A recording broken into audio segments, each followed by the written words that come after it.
خاوتي واتاتي مساء عليكم اهلا وسهلا مرحبا بكم يا جماعه الخير. J'espère que vous allez bien Zulfelaouen. J'espère que vous vous portez bien. Voilà, il fait beau, mais j'ai pas décidé de vous emmener en villégiature. Je vais vous emmener en villégiature tout à l'heure, mais commençons par un point ici, entre nous, dans l'intimité. Nous allons parler d'un sujet très délicat, un sujet qui, ouais, mais il n'est pas délicat en soi. Et aujourd'hui, il y a une personnalité qui a montré qu'il était possible de surmonter les tensions algéro-marocaines. Oui, il est tout à fait possible de surmonter les tensions algéro-marocaines et de faire preuve de bon sens. On ne demande pas aux uns et aux autres d'abandonner leur nationalisme, d'abandonner leur patriotisme. On ne demande pas aux Algériens d'être pro-marocains dans tous les dossiers ou dans toutes les questions qui nous opposent aux autorités marocaines. Et on ne demande pas aux Marocains ou aux Marocains d'être pro-algériens ou la pro-Algérie dans tous les dossiers et toutes les questions qui opposent les autorités marocaines aux autorités algériennes. Mais il y a quand même un bon sens, un principe de bon voisinage, un principe de fraternité, de cohésion entre les deux peuples frères qui partagent la même géographie, la même histoire. Cette personnalité qui illustre ce bon sens qui est devenu nécessaire aujourd'hui, au moment où les deux pays sont pratiquement au bord d'une guerre. Pas de relations diplomatiques, pas d'ouverture des frontières, pas d'espace aérien ouvert aux avions des deux pays, la méfiance de part et d'autre, des déclarations de guerre diplomatiques qui par des canaux médiatiques, des entraînements militaires, des acquisitions militaires, des nouveaux équipements militaires, des alliances militaires de part et d'autre. Les deux pays, en ce moment, quand on voit comment ils gèrent leurs relations bilatérales, il n'y a pas de relations bilatérales, comment ils gèrent leur voisinage, les deux pays donnent l'impression qu'ils sont en train de préparer une guerre. Et pourtant, ça n'a pas empêché le sélectionneur de l'équipe nationale d'Algérie, Djamel Belmadi, de faire preuve de bon sens et d'honnêteté. Il faut être honnête dans la vie. C'est ça. Il faut être honnête. L'honnêteté, c'est la porte de sortie à toutes les crises, à toutes les tensions, et c'est ce qui peut permettre d'effacer tous les malentendus. À la belle comme ce certainement, le 27 février à Paris, il y a eu la cérémonie de FIFA The Best, dans laquelle la Fédération internationale du football, FIFA, récompense les meilleurs joueurs de l'année, les entraîneurs et les meilleurs acteurs du football mondial. Chaque année, on choisit le meilleur sélectionneur, le meilleur joueur, le meilleur gardien, etc. Lionel Messi, qui a été d'ailleurs sacré meilleur joueur FIFA pour l'année 2022, pour des raisons qui s'expliquent, parce qu'il a remporté la Coupe du Monde avec l'Argentine, la Coupe du Monde qui s'est disputée au Qatar, novembre et décembre 2022, première Coupe du Monde dans un pays musulman et arabe.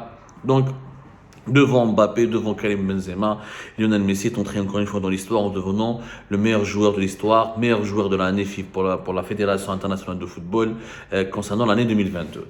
Et Djamel Belmadi, comme le sélectionneur de plusieurs équipes nationales, ont été associé au processus de vote de la FIFA, et elle a été priée de choisir ou de voter pour un joueur ou pour un gardien de but, pour un entraîneur concernant, comme à la FIFA comment ça se passe, et des processus d'élection, enfin des processus de vote en fait.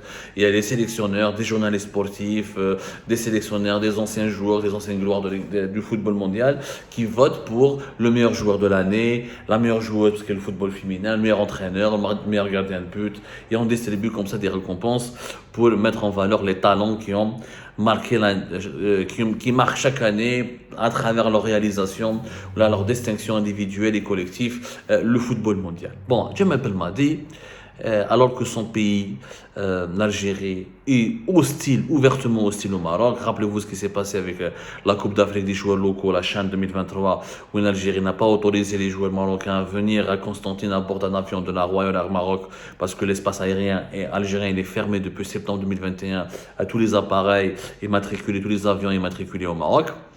Voilà, belle commotion entre les deux pays, c'est pas la peine de revenir, je l'ai dit dans l'introduction. Le climat de haine, de tension, le climat très tendu, le climat de haine, de mépris, le climat des menaces, mutuelles, les provocations mutuelles et tout ça, ça n'a pas empêché M. Djamel Belmadi de voter pour deux Marocains. Il s'agit de l'entraîneur de l'équipe nationale du Maroc et de son joueur, de son gardien de but. Alors, Belmadi a voté pour Yassine Bounou, le gardien marocain du FC Séville. Il a opté pour lui, il a donné sa voix pour être. Alors, Yassine Bounou était dans la course du titre du meilleur gardien au monde pour l'année 2022. Et il a voté pour l'entraîneur marocain, Walid Regragui, qui lui postulait pour le titre du meilleur entraîneur. Donc, Djamel Belmadi un Algérien qui vote pour deux Marocains. Voilà, c'est quand même courageux de la part de Jamal Belmadi parce que on le sait, Jamal Belmadi, être le poste d'un entraîneur d'une équipe nationale de football en Algérie, c'est pas un poste uniquement sportif, c'est aussi un poste politique. Belmadi il a été reçu par Tebboune, il a des contacts avec les autorités algériennes. Le football en Algérie, il est hyper politisé et il est hyper instrumentalisé par les autorités algériennes. Donc le vote de Jamal Belmadi n'est pas fortuit. Franchement, c'est un acte courageux parce que clairement, les autorités algériennes qui n'ont pas, je dis bien les autorités algériennes, c'est le seul pays arabe, le seul pays musulman, le seul pays pratiquement africain qui n'a pas adressé ses félicitations au Maroc lors de la Coupe du Monde de football à 2022. Tous les pays africains, arabes et musulmans ont adressé leurs félicitations, leurs chaleureuses félicitations, ils ont remercié, ils ont félicité le Maroc pour sa prestation brillante, historique. C'est la première fois qu'une équipe africaine atteint les demi-finales d'une Coupe du Monde. Éliminer l'Espagne, le Portugal, la Belgique, que des grandes nations de football. Ils se sont juste heurtés aux finalistes, qui est la France, qui est ex-champion du monde. Et ce que les Marocains ont fait, ce que les joueurs marocains ont fait durant cette Coupe du Monde 2022, restera dans les annales de l'histoire du sport, pas uniquement du football, comme étant l'une des réalisations les plus héroïques, les plus remarquables. L'Algérie n'a jamais félicité. La seule déclaration a été faite par Abdelmadjid Tebboune lors d'un entretien qui a été accordé au Figaro. Si je ne me trompe pas, l'entretien est paru le 29 décembre 2022. Donc, dans cet entretien, c'est le journaliste français du Figaro, le rédacteur en chef du Figaro, qui est l'un des quotidiens français les plus prestigieux ici en France, qui a provoqué un petit peu Abdelmadjid Tebboune en lui posant la question. Et la brillante campagne de l'équipe nationale du Maroc en Coupe du Monde, est-ce que vous avez un commentaire à faire là-dessus? Pourquoi vous n'avez pas fait de commentaire là-dessus? Et là, il a dit, je les félicite, ils nous ont honorés, ils ont honoré l'Algérie, ils ont honoré le continent africain et le monde arabe et musulman, et nous les félicitons comme eux, les Marocains, nous ont félicités lorsque l'Algérie avait gagné la Coupe d'Afrique des Nations en 2019. Sauf qu'en 2019, les autorités marocaines, le roi marocain a envoyé un télégramme. Il a envoyé un télégramme officiel pour remercier l'Algérie, pour lui rendre hommage et pour exprimer sa joie et partager le bonheur de l'Algérie. Ce n'est pas le cas des autorités algériennes. C'est pour ça que le geste de Belmadi n'est pas anodin, c'est un geste courageux et c'est un geste exemplaire. Il a été exemplaire. Belmadi n'a pas subi les complexes politiques des dirigeants du pays, les pressions politiques, n'a pas voulu. Donc, quelque part, Abdelmadjid Belmadi, en tant que personnalité sportive importante, de grande envergure en Algérie, ne cautionne pas les pratiques du régime algérien. Les pratiques hostiles, mais d'une hostilité puérile, infantile, d'une hostilité débile. Le monde entier, ils ont salué la qualification du Maroc en demi-finale de la Coupe du Monde. Tout le monde a applaudi, a remercié, l'a trouvé. C'est une prestation extraordinaire, ce qui est le cas. On ne sait pas quand donc il faudra combien d'années pour qu'une équipe africaine ou arabe ou musulmane égale un petit peu ou essaye d'atteindre le même niveau qui a été décroché ou qui a été auquel le Maroc a pu se hisser durant cette Coupe du Monde 2022. Moi, je trouve que Belmadi a fait un très bon choix et qu'il illustre encore une fois qu'il y a encore des personnes sensées en Algérie. Il y a encore des personnes sensées au Maroc. Je suis sûr que si c'était l'équipe d'Algérie qui avait atteint les demi-finales de Coupe du Monde en 2022, durant cette Coupe du Monde 2022, je suis sûr que le Maroc, les autorités marocaines auraient réagi totalement différemment. Et je suis sûr que s'il y avait un entraîneur marocain ou là une gloire du football marocain qui était associée par la FIFA au vote, à ce processus de vote, dans les meilleurs joueurs et les meilleurs entraîneurs de l'année, je suis sûr que s'il y avait un Algérien qui était en liste, cette gloire du football marocain ou cette personnalité du football marocain aurait voté en faveur de ce sportif algérien. Il y a une solidarité naturelle.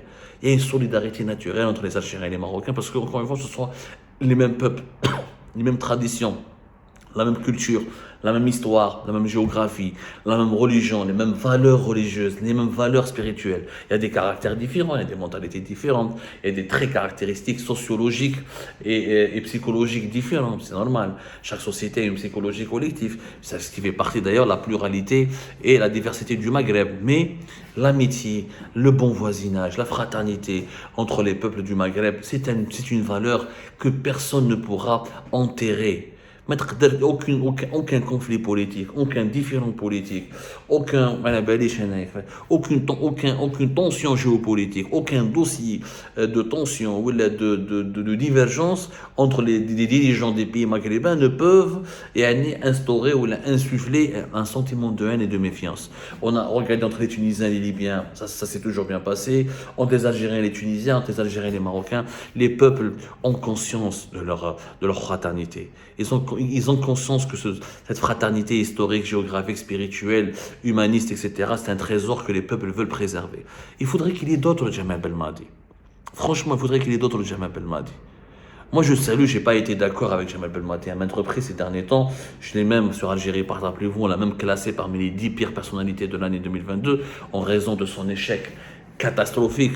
On a été éliminé de cette Coupe du Monde 2022 dans les 10 dernières secondes. Cet échec lui restera collé durant toute sa vie.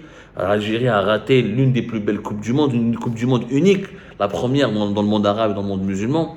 Le discours de Belmadi qui a été mauvais perdant, complotiste, qui avait accusé Gassama, comment il s'appelle, Bakary Gassama, le fameux arbitre gambien. On a transformé cet arbitre en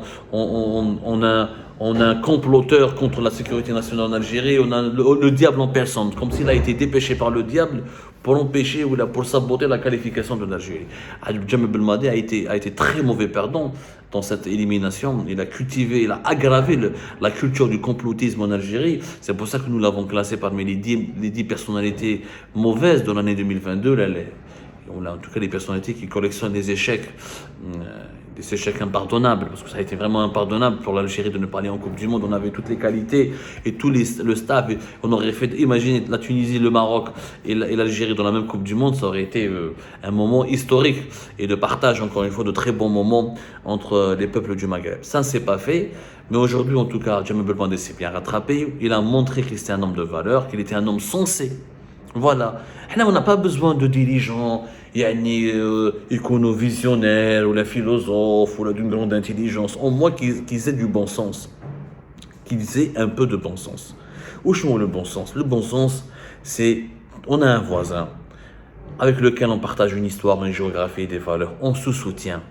Je ne peux pas me taire, jalouser ou développer de l'envie. Ce qui a été fait par les autorités algériennes durant cet épisode à la Coupe du Monde 2022 restera dans les annales de l'histoire comme l'un des actes les plus inamicaux, les plus hostiles, et les plus débiles et les plus inélégants entre deux États voisins.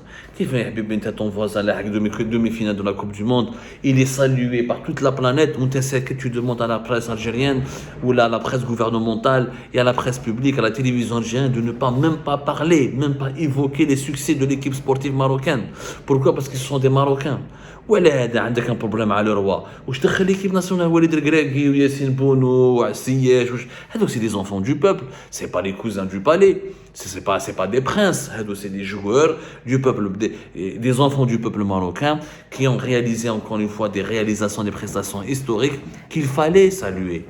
Et encore une fois, j'applaudis la solidarité de Jamal Belmadi, son soutien à Walid Regragui et Yassine Bounou. Ça démontre encore une fois que tout n'est pas encore perdu entre les Algériens et les Marocains, qu'il y a encore de l'espoir et que des personnalités en du bon sens peuvent aider à dépasser ces foyers de tension ou là, ces tentatives plutôt de déstabilisation, de manipulation des peuples pour nous entraîner dans un conflit régional qui sera ravageur pour les générations futures, que ce soit en Algérie ou là au Maroc. Rabbi Jib al-Khair, que Dieu protège le Maghreb, que Dieu protège l'unité des peuples maghrébins et que Dieu conserve et préserve la paix dans notre région.